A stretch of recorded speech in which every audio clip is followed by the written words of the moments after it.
soothe your pain. I won't ease your strain. I seek you out, flay you alive. What we're gonna do next is cut on the hardline heater hose. You can see here, there's two little like bolts here, or studs coming out of them. You gotta cut these off. Don't get too close to the heater pipe. I just want to cut them off so they're just not gonna be rubbing on the silicone intake. You don't want them to rub because they'll cut a hole into your silicone intake turbo pipe. So 1, 2. We're gonna be using a metal grinder here. Use that to cut that off. Just shave it off a little bit and you're good. That way you guys don't ruin your turbo inlet pipe.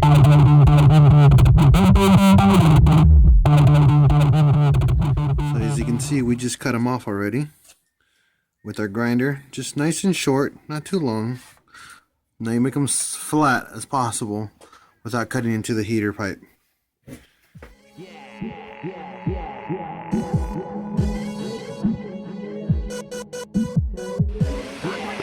Next, what we're doing is installing the oil line fittings on the turbo.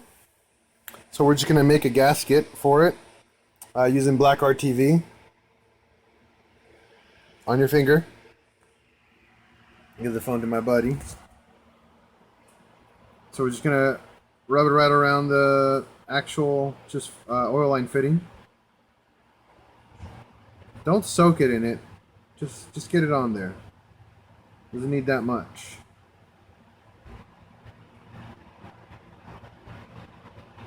This goes on a machine surface, so it's meant to mate really nicely onto the turbo.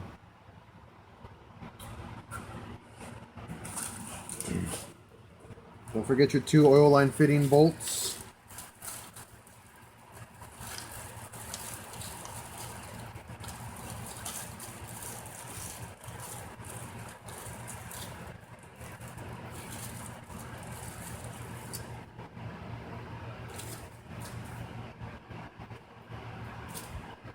We're reusing the one that were on the actual turbo originally. They made up to the aftermarket turbo pretty nicely.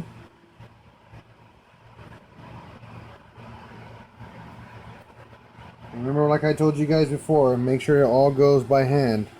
Don't be putting these on super hard immediately with a wrench or a socket, because you'll ruin it.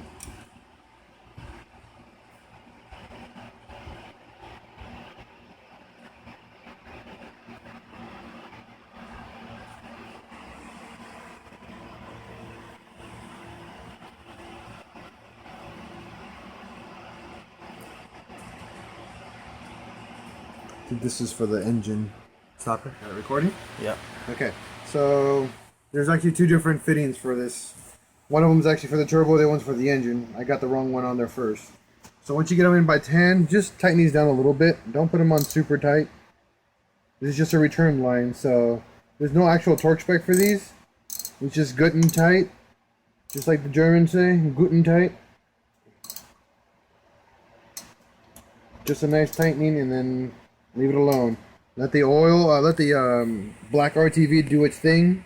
Just let it sit and make its own seal. And then this is ready for mounting underneath. What we did on the other side was get the other oil line prep for mounting. We're going to be using this line to do a test fit for mounting underneath the manifold.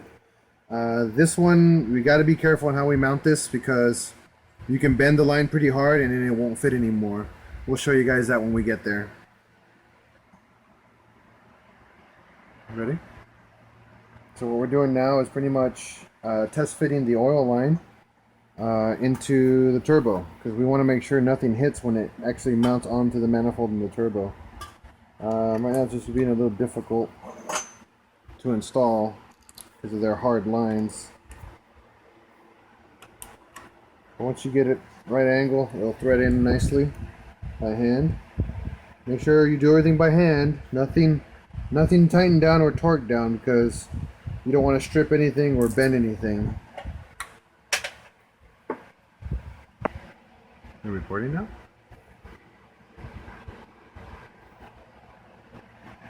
So we're not going to test fit it onto the turbo. I got those bolts right here. Yep, my lovely assistant has them.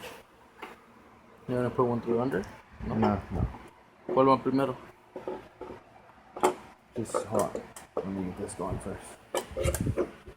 So what you want to do is just make sure this goes all the way up. No washers yet. Just test fitting right now. Make sure everything lines up and touches where it's supposed to touch. If it doesn't, then we gotta revise and redo. As you can see, down here at the bottom, the manifold is hitting the oil line, so it's preventing us from actually mounting it. So Doug from Franken Turbo recommended to use the other side of the line when you mount it, so that's what we're going to do. As you can see, it hits right here, so this line is on reverse, so we're going to be using the other line.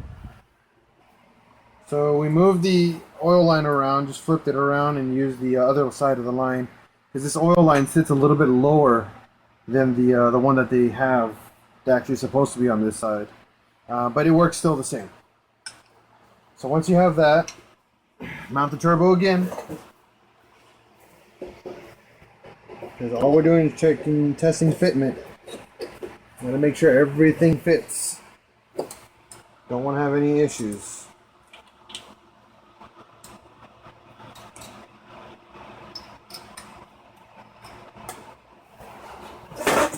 And then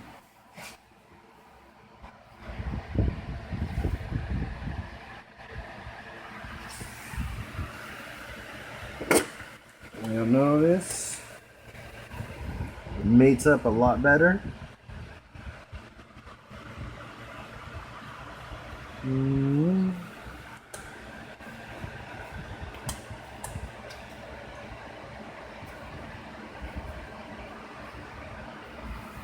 Looks like it's still touching it.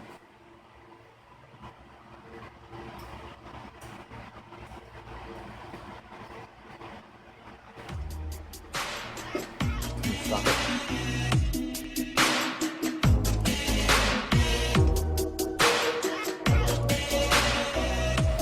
So we've gotten the new washers from the dealer for the water lines. These are going to mount up by hand. If you come close, what you want to do first is mount the oil line on the turbo first. Over here, you can see that. Mount this line first, and then get this in on by hand only, and then route it over here. If you see how the line is nicely bent, it's not kinked, it just has like a curve to it. You don't want to bend it, you just want to have it curved so it doesn't kink while you're mounting. Get them both on. You can do all this by hand, so that's a good thing. Make sure you get the oil line, which we put on earlier, on there as well. We're only putting them by hand, mainly because you want to make sure everything fits where it's supposed to fit. Once it's all done, said and done, pretty much get it all super tight. There's no torque spec for them. The ones that you'd use from the dealer aren't going to work for this setup. So it's going to be mostly put them on tight, loosen them, and tighten them again. I'm losing control. I'm losing control. I'm losing control. Just a really nice tightening will get these on there nicely. Okay? So what we got done already right now, we reinstalled the coolant flange. You guys should have removed it before. Nothing difficult. Just same process. When you remove it, put it back on the same way. The next thing we're going to show you guys how to make is the exhaust, the combi valve cover. This one is going to be a fun one to make. It's really easy and it'll save you guys about 20 bucks. Stay tuned and we'll get that going, okay guys? Just to show you what we just finished. I got the turbo mounted. Got the turbo inlet pipe mounted. This one's a little difficult. There's no DIY for this one. I mean, there's nothing special. It goes right on the turbo, pushes in, you put the clamp on. That's it. We got the exhaust manifold mounted. Use the same torque specifications as OEM. Oil lines are all mounted and routed. Same with the coolant lines. All mounted and routed. As you can see, they're all there. We'll give you guys, show you guys how to do the lower oil line. That's the hard one. Everything else is pretty easy. And then we're gonna mount the, put in the spark plugs back in, coil packs. We're gonna mount the fuel rail here with the new injectors with the extensions on them, because they're gonna be using new sensors. It's coming out pretty nice, guys.